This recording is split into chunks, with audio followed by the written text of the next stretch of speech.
One of the things I think a lot of people need to understand is we aren't a museum piece. The Iñupiaq people are a living people and a living culture. Even though we're in northern Alaska, which covers this vast area from Nome all the way over the Canadian border, is that there is this extreme value of interconnectedness and interdependence. It's a hunting society, a gathering society from thousands of years. This is what creates our culture. That special relationship between humans and the natural world and the animals, and that it teaches you how to have a society that doesn't do too much harm to the world. Love and respect for nature, for one another, for our elders. Very, very fundamental value, key to life.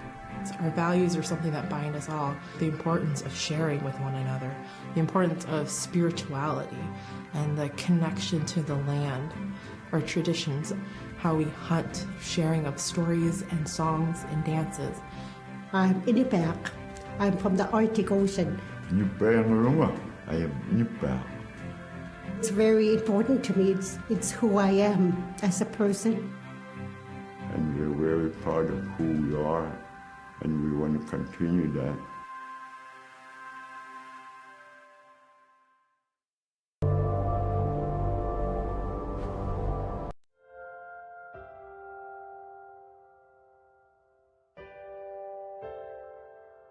It'd be busy, busy, busy all through the day.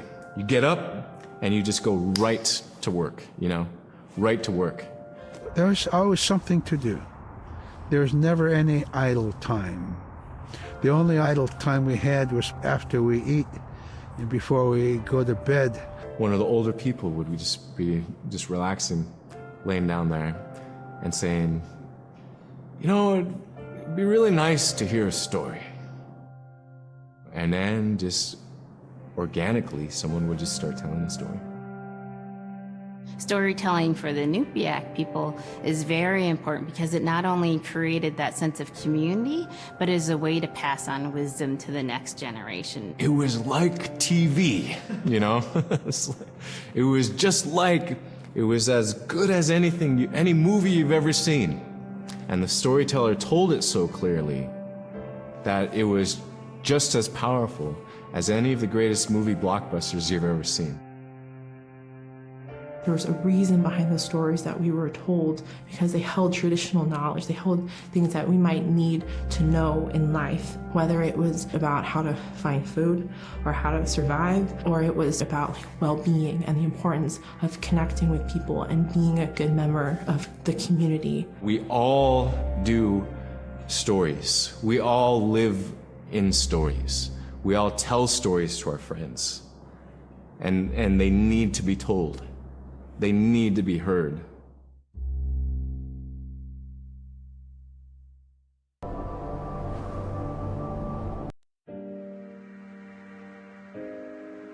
So scrimshaw is this really beautiful method of art that's done either on baleen or ivory, and traditionally it was used to tell stories. Each etching is telling a story of some event. Caribou hunting was taking place. This is what was going on. War began around this time, and so it sort of gives you a timeline of history through etching. An elder or the person who carved it would literally be able to read the scrimshaw story. They're like reading a book, in a way. A lot of the storytelling traditions would be things that after the storytelling was done, we'd just rely on the next person telling it. And so scrimshaw is a very important way for Alaskan Native people to record their history.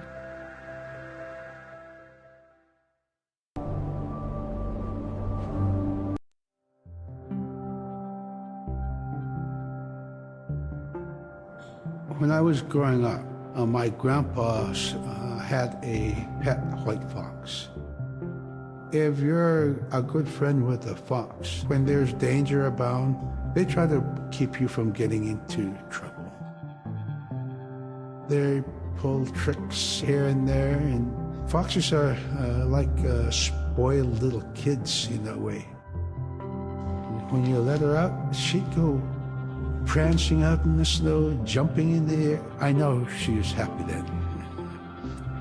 Come running at me and jump on my chest, knock me backwards, lick my face, and I try not to let it. So that was my memory of my grandpa's pet fox.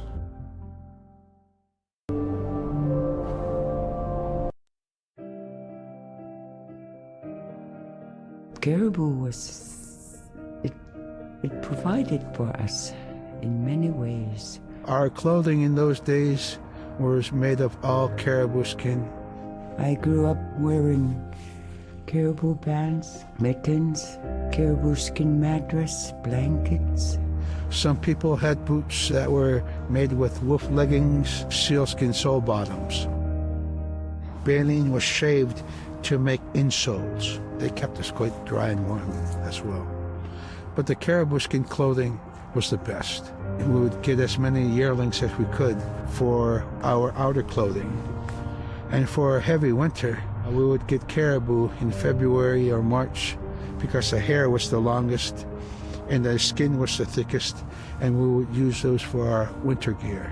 With that stuff on, you could sleep outside in 50 below and it wouldn't bother you a bit.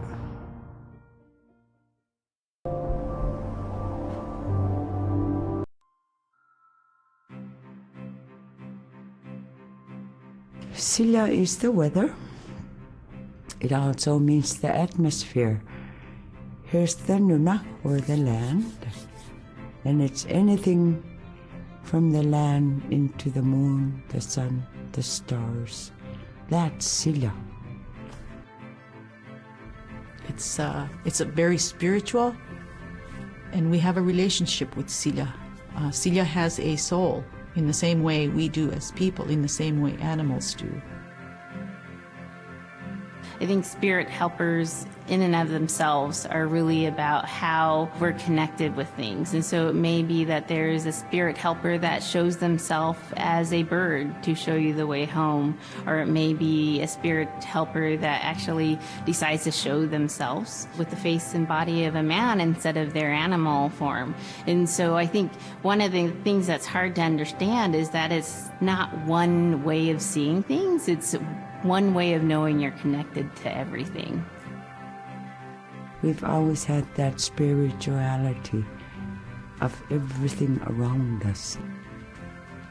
It's the interaction you have with the air you breathe, the ocean that you gather resources from, the rivers from which you gather fish, the tundra from which you pick berries, the animals that give themselves.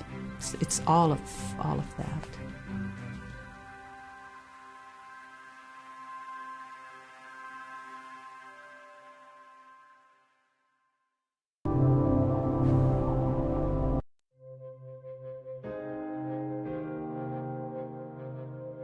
In the winter, when we were traveling, we didn't build sod houses, we built snow houses.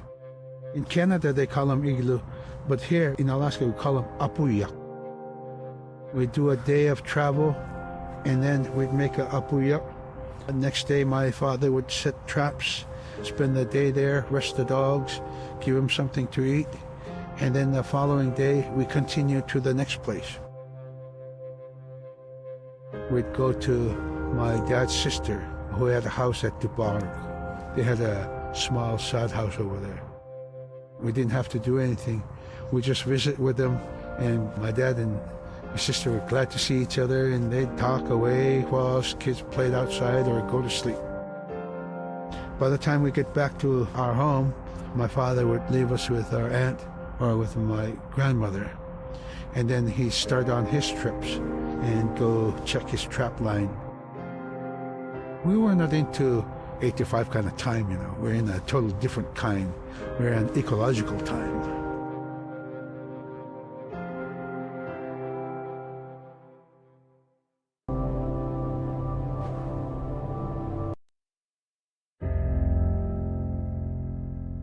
Drum is something that's common to all cultures in Alaska.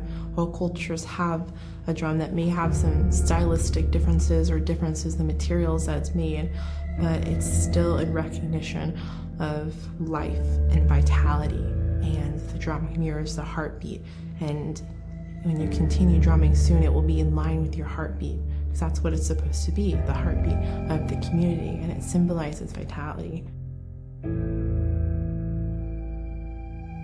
And it's the most tremendous feeling to be in a room and to have one long row of all the drummers, and to have that feeling of unity, everyone beating in harmony, the drum beat in unison. It's the most beautiful feeling. And to know that you're connected, you're on the land that you are connected to. And even if you grew up outside of the community, that which is in you comes from this area. And it's the greatest feeling.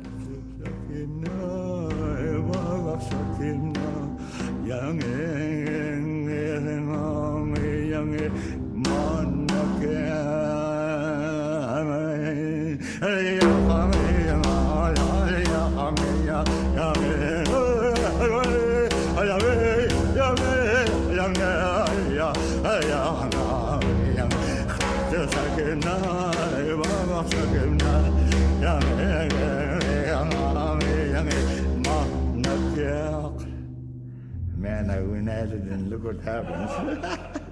Oh.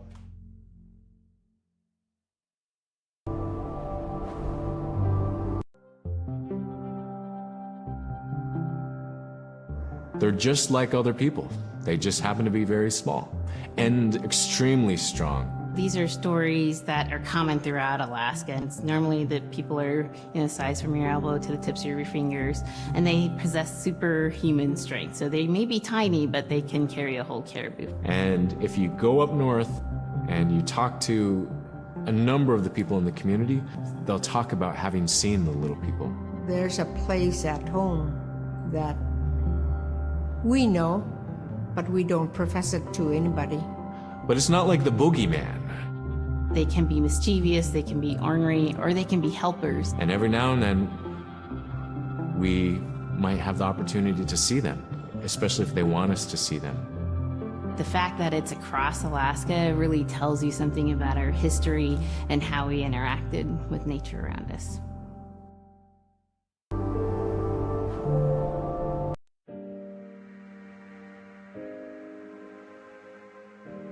The bola is what we call kilamitang. And the kilamitang is made out of braided sinew tied out to some heavy bone which you could twirl. In my case, we're catching ducks. When we're out whaling, sometimes the ducks start flying. And they're good for duck hunting. You know, if you're a whaling crew, you can't make too much noise, so you can't use a shotgun for getting some duck soup handy, you know? So bolo was a really handy weapon to use for catching ducks. You know, the ducks fly in, you throw it up and tangles up the bird, and down they go.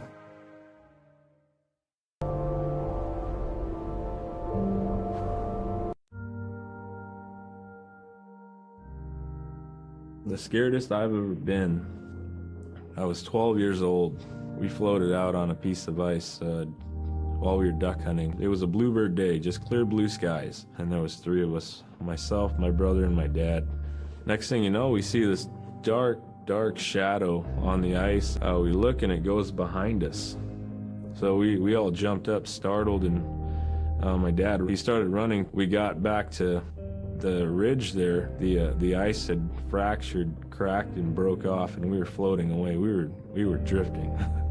It was close enough to where my dad would have made it. He stopped and he thought about throwing us across, and if one of us was on the other side, we would be split up. So he stopped, and he just so happened to have a cell phone on him. 911 didn't pick up. That's the worst feeling in the world right there. 911 did not pick up. So he left a message because they record their calls. Once he had relayed that information, his cell phone died. That was the scariest moment I've ever had in my life. We were floating away and I thought we were left for dead. He kept calm during this situation. He's bringing out everything positive in this case. You know, I'm crying, my brother's freaking out. went from clear blue to dense fog. Within a couple hours, we heard the chopper flying around, so they must have gotten our message. We thought we were saved, and then the chopper sound went away. So we lit some of the sled on fire. It's plastic. We thought black smoke in the fog would create some kind of marker. Chopper pilot had mentioned when we got rescued, you could see a glow in the fog. And he slowed down there, and sure enough, as soon as he slowed down, we got within visual. That was definitely the scariest moment of my life, was floating away and not knowing what the outcome was going to be.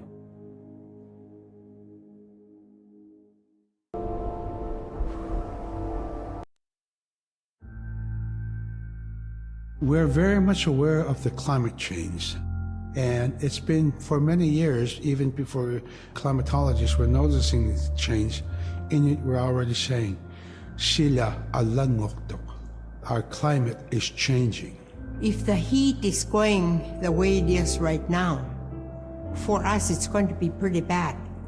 Different birds are coming, and they're coming earlier, and sometimes rain is more than what we want. Because when there's more rain, we know it's going to melt the permafrost. In my time as a young whaler, when I was 9 years old, we're hunting from ice that was about 25 feet thick. And there's giant icebergs already floating, coming by. That was the first signs of a changing climate.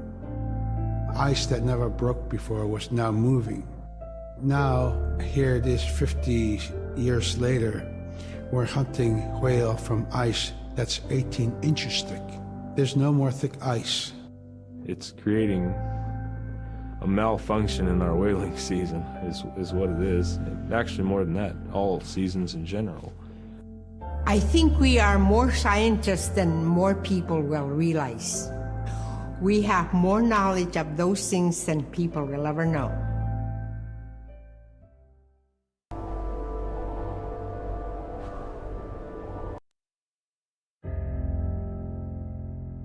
My brother was out seal hunting.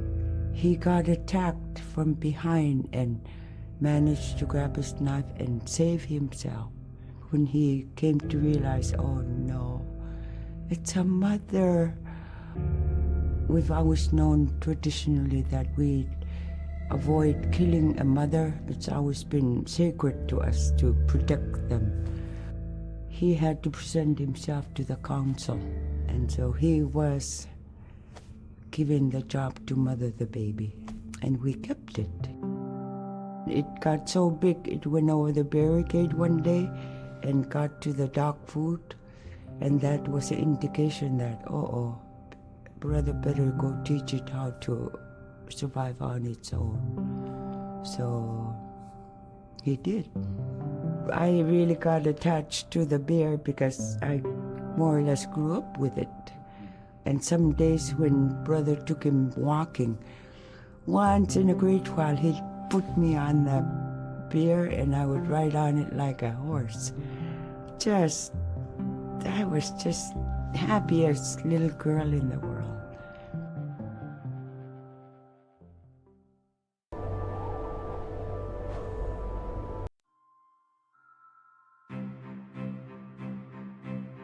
In, Arctic Alaska, hunting is a really important part of life. It's not just about going and shooting something, it's about going and putting food on the table. But more importantly, subsistence hunting isn't just about the insular family unit, it's about feeding the whole community. And I think that's one of the beautiful things about subsistence hunting in Alaska is that people go out and they'll go get, fish, or they'll get a caribou, and they'll get, seals and whales. And one of the first things they'll do is they'll say, oh, I need to take this to the elders.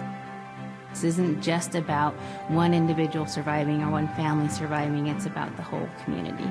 We didn't just go out and kill and put in a freezer. It's like a ritual that I learned from my parents. It's all about relationship. I don't know, I think there's a lot of camaraderie involved. And just being out on the land or being out on the ocean, it's like getting back in tune. I'd rather be out there. To me, once I go out there, it's the world that I learn from.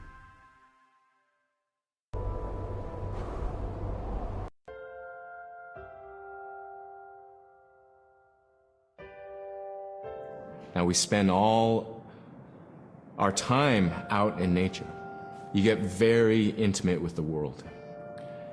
And over time, if you're living that life, you start to sense that everything has a spirit. There's a consciousness in everything. Everything is alive. If everything is alive, then we want to respect it. And if we're going to use it, we want to use it respectfully. What I try to tell my nephews and nieces, you love to hunt, you have to take care of the animals that you catch, preparing the food and eating the food that you catch. Water provides you. The ice brings you life. It provides all those things that you need to be a part of your life. That was something I grew up with. I grew up respecting the animals. I grew up respecting the land.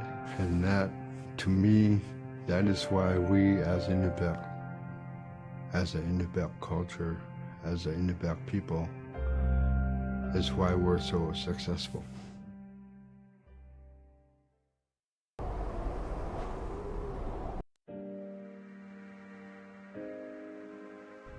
I think most central to the ideology of the Iñupiat is the idea of sharing. Being able to feed the community, feed others.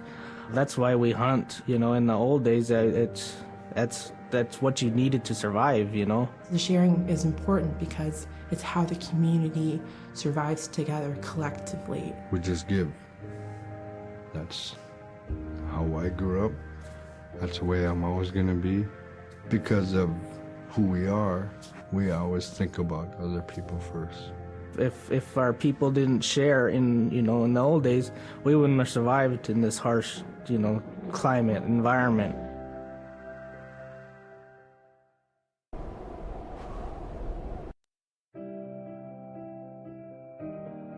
Big Taimit, Little Taimit, and King Island.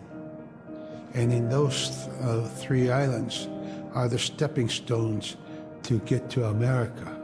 So King Island is this absolutely beautiful place off the coast of Alaska. And if you can imagine being on this really kind of rocky island that kind of shoots up from the water to these cliffs, and then all of a sudden you see these stilts, and then you look up and there are these houses. They were built on the cliff up high because of the ice. Being an island in the Bering Sea, you have ice that's being pushed by the winds onto the island. So it's going to pile up 50, 60 feet high. Structures are still there today, and people have returned to King Island. It's a growing community as the people return back to their island.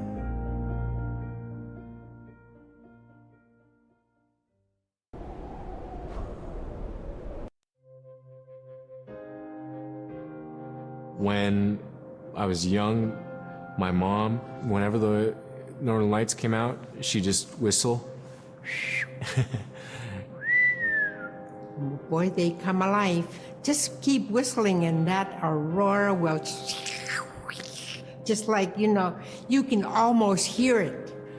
And then she explained to me a little bit later that those are children, and children who've passed away when they were children.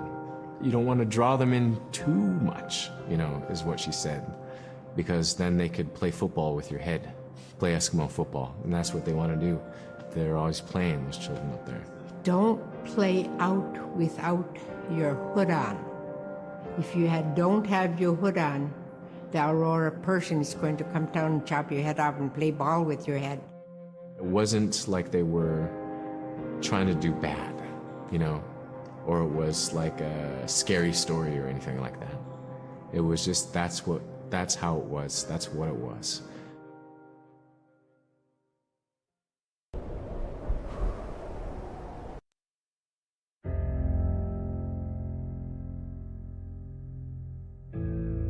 In the month of November, there's no sun. So during that dark time, we travel by the light of the moon. It's quite different. Everything was silver and black. Toward the horizon, we could see where caribou are because their body heat flowing upward, and we could see it glowing in the moonlight against a dark horizon where there's no stars. If somebody yelled, you could know who yelled from where the sound came from, but specifically where that cloud of their breath went up and it glowed in the moonlight. So that was a good time to travel. It was very surrealistic. And so things that were dark objects look very close, and white objects look very far.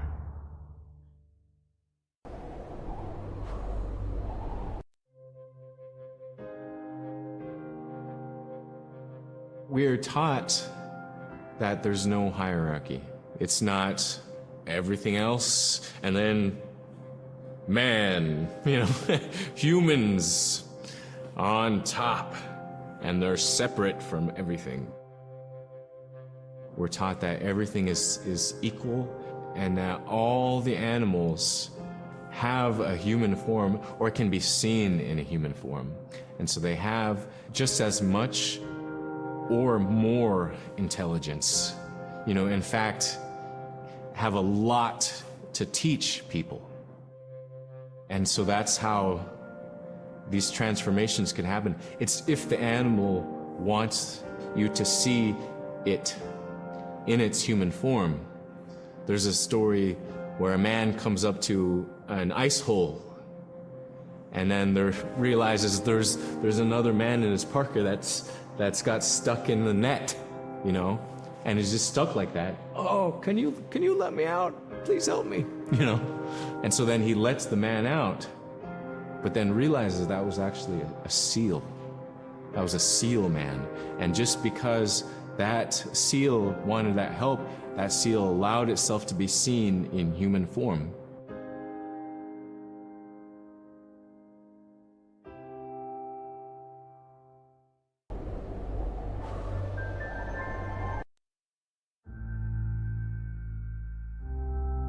We have our Dimi, the body, which returns to Nuna, the earth.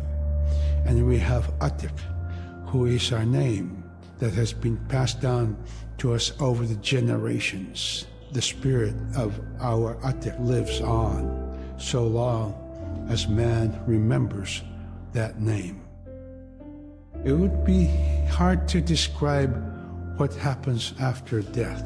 The feeling is that when our Anak returns to Sila, then that may be reborn if the name is passed on to a new child who can then retain some of the memories of the original name. And so it's not uncommon for grown-ups or adults to meet a child who has the same name maybe as their grandmother and say, "Hi, Aka," which means grandma, "Hi, Appa," or "Hi, little mom," or "Hi, little dad," because it's the traditional belief that the soul, is continuing on. Humans are renewed and replenished over time. Just like our plants. Every year, flowers are born and bloom, and they die. Next year, they are born again.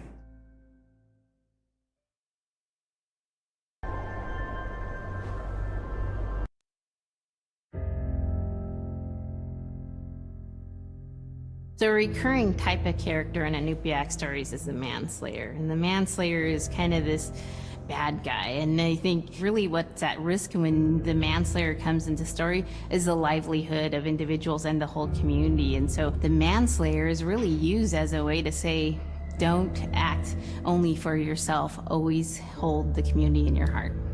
Oftentimes in these stories, there is one person that will stand up. And what this humble person will represent, who faces that manslayer, is a return to order, a return to true living in the community. And it just takes that one person. It could just be that one person that can help to change everything. Because everyone wants to live a good life. Everyone wants to have a good community.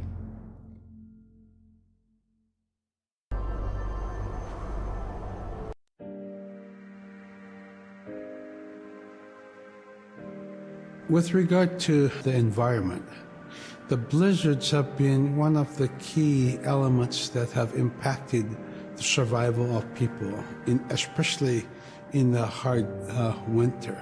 We know a blizzard is coming when the moon is starting to get fuzzy. We also look at the stars. When the stars are twinkling fast, we know a storm is approaching. We look to the clouds in the sky to give us a direction the storm is coming from. We learn these as children by observing weather on a daily basis.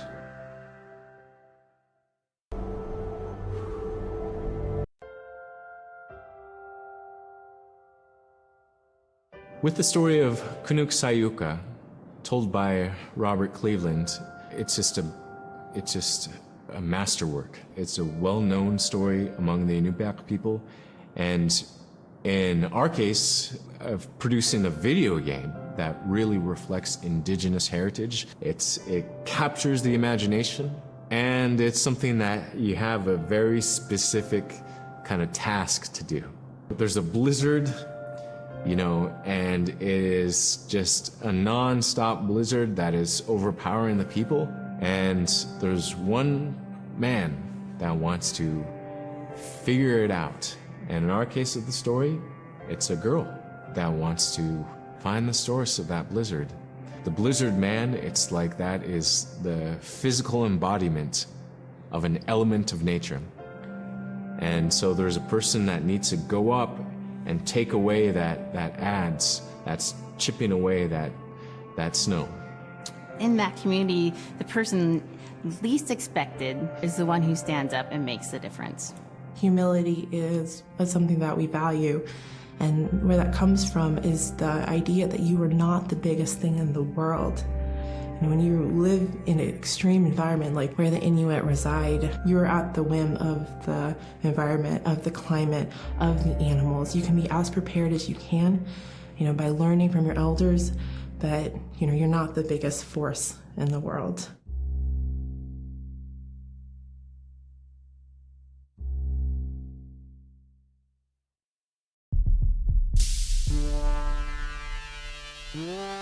Yeah.